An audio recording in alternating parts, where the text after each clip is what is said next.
Sí, yo creo que hay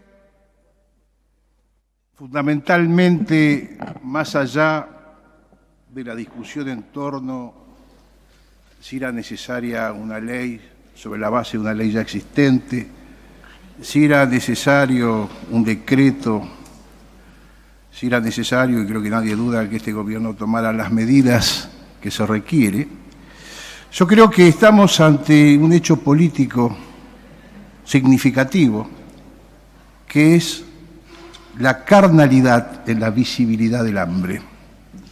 Si no hubieran motivado las movilizaciones que se están realizando y que incomodan tanto, ¿no?, a quienes quieren desplazarse legítimamente, ese sujeto que padece el hambre seguiría siendo siempre una abstracción. Es decir, no estamos ante una emergencia producto de un cataclismo natural.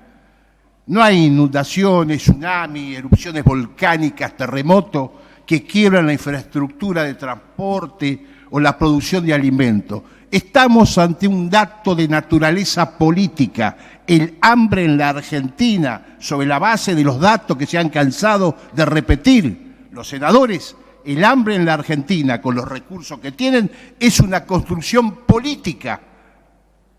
Y esa construcción política tiene culpables y tiene responsables. Por lo pronto, esta situación interpela las bases morales de la totalidad de la sociedad. Que una sociedad, independiente de las ideologías que se puedan tener o de los conceptos de la acción de gobierno que se puedan tener, no garantice la base mínima de igualdad necesaria. Que está dado, se podrá decir, estamos, ¿no es cierto?, en los logros individuales, lo que está tan de moda ahora, ¿no es cierto?, los logros, los unicornios, ¿no es cierto? Pero una sociedad que no le garantice el mínimo de alimentación, que no garantice los mínimos de vacunas, que no garantice el mínimo de educación para establecer la base de competencia posible, donde después sea la capacidad individual la que determina el destino de cada uno de sus ciudadanos. Una sociedad en la cual contempla y sabe que hay chicos, cuando hablaba la senadora por Tucumán y hablaba de la necesidad de adelantar el horario de desayuno, ella omitió decirlo, pero la razón era porque venían sin cenar esos chicos. Este es el tema. Entonces, en este país hay hambre. Y en función, ¿no es cierto?, de intereses políticos lo queremos ocultar. Y esto tiene una construcción deliberada. Y tengo la autoridad de decirlo porque el primer día del debate, que en este recinto hubo, cuando se enojaron varios de los senadores presentes, cuando se derogó la ley de soberanía, ¿no es cierto?, de pago soberano, cuando alegremente, iniciando una nueva campaña, recuerdo a alguna senadora que dice, se inicia en el país una nueva etapa de felicidad. Tengo grabados los climas que se vivían, ¿no es cierto?, en función de liberar el pago a Griesa y a los fondos buitre, y alegremente, es más, creo que la propuesta, el mínimo de compensación a lo cual se intentó lograr, era la media sanción de la norma que, en paralelo, para convencer a algunos senadores renuentes a aprobarlo, se dijo que se iba a sancionar la ley por la cual no podía haber endeudamiento externo sin que pasara por el Congreso. Todavía está en diputados esa media sanción. Es decir, y en ese momento dije acá, se inicia un nuevo ciclo de endeudamiento en la Argentina, que culmina en la liquidación de los activos existentes, fundamentalmente, ¿no es cierto?, la entrega de recursos soberanos, y vamos a terminar de rodillas ante el Fondo Monetario, y todavía me di el lujo de decir con $1 a 70 pesos. Este gobierno que dijo que nunca iba a ir al fondo, de que precisamente esa apertura a los créditos era para evitar eso lo hace.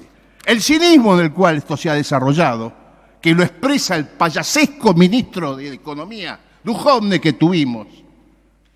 Recuerden ustedes que hasta tuvo la delicadeza del Día de los Inocentes contarnos que el presupuesto que habíamos aprobado 7 días antes no era tal, no existía. Alegremente se dio como virtud del presupuesto, por eso hablo de la construcción.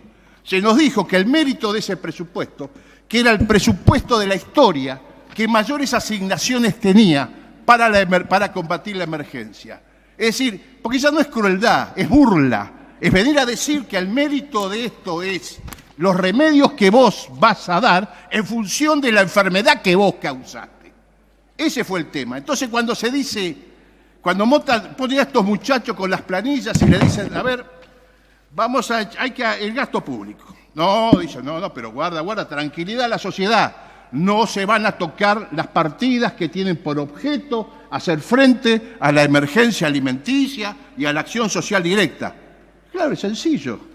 Esto, no, como decía bien el senador Romero, no es Oslo, no es Copenhague, no es Oakland. Con un proceso galopante de inflación, los 12 pesos para poder comer por chico, en 4 meses no alcanza para nada. El ajuste en la Argentina no necesita leyes para hacerse.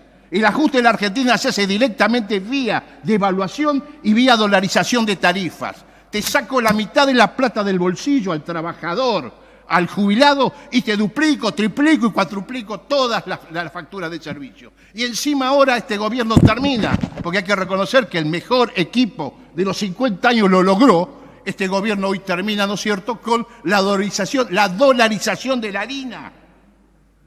Hay que pagar la harina, ¿no es cierto?, en dólares. Ni siquiera la piedad mínima de desdoblar mercados.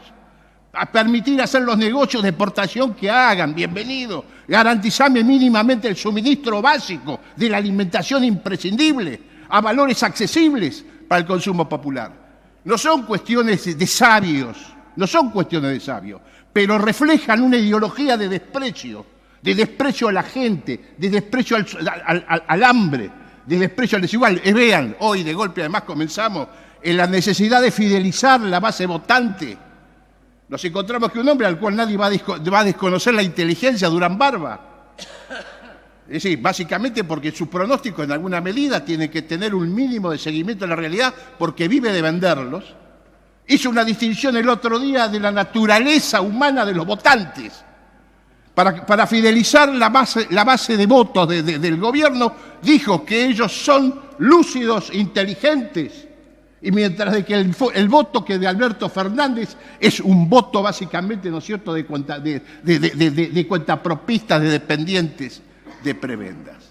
Es decir, volvemos a incorporar el tema del racismo ante la falta de problemas que nuestro país tiene. Entonces acá no hubo un tsunami, acá no hubo un terremoto, acá hubo decisiones políticas deliberadas. Por eso cuando se enojaron dije, no, ni plan A ni plan B, simplemente vienen. Son una banda que vienen a recuperar lo que perdieron con la CFJP, lo que perdieron con las retenciones, lo que perdieron con toda política igualitaria, con toda política, ¿no es cierto?, de recupero de la dignidad popular en su consumo, vienen a recuperarlo. ¿Y cómo termina esto? No les importa. Y así se están yendo, final de época. Entonces, perdonen el apasionamiento, pero no es esto una cuestión de orden menor. Cuestiona los basamentos ya no de un gobierno, de una sociedad. No poder dar de comer a los chicos, no poder dar remedio a los abuelos. Eso implica la inviabilidad moral de una sociedad. Y hoy estamos todos embarcados en esto. Si esto no ha ardido todavía, y agradezcan cuando se quejan de las movilizaciones, si esto todavía no ha ardido en la Argentina, es porque el pueblo tiene la esperanza de votar en octubre. Sabe que este calvario que han construido ustedes termina en octubre. Gracias.